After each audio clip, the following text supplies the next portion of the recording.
Altmile was in stock, I'd be buying it. This deck uses a balanced attack of both offense and defense to create one of the best decks.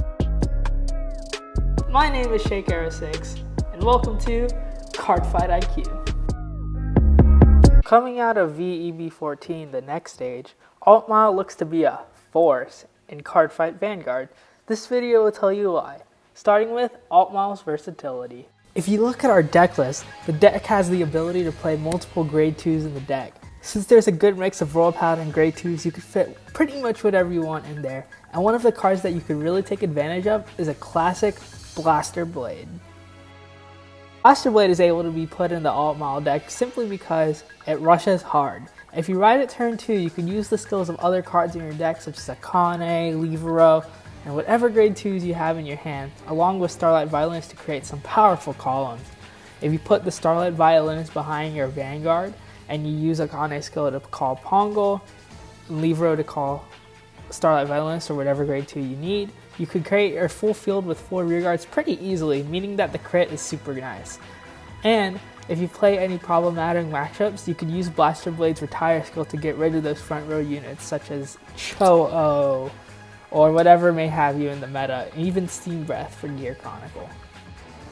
Next, looking at Altmile's power gaining bonuses. Although Altmile's first skill, if you have a grade 3 in Soul, takes a while to get off, you could still get off some powerful attacks.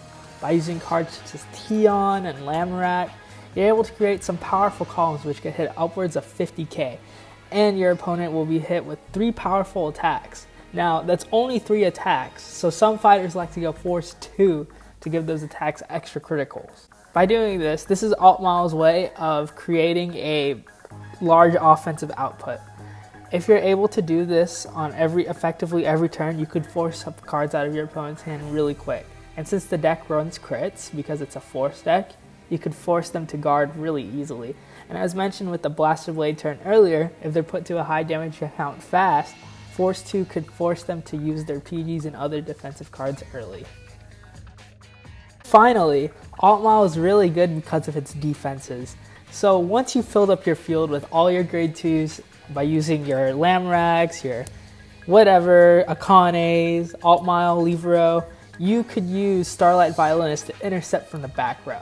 Now this is really good because when Altmile reaches its max potential, it gives all grade 2 units extra shield value, meaning that all the cards in your hand that you gain advantage from because you're not calling them to rearguard, since most of the calling is done from your deck or even drop zone, you get to use the cards on your field to intercept, thus conserving cards from hand.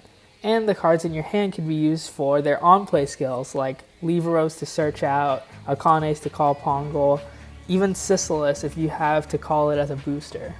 This is what makes Altmile super good and creates a balanced attack of both offense and defense.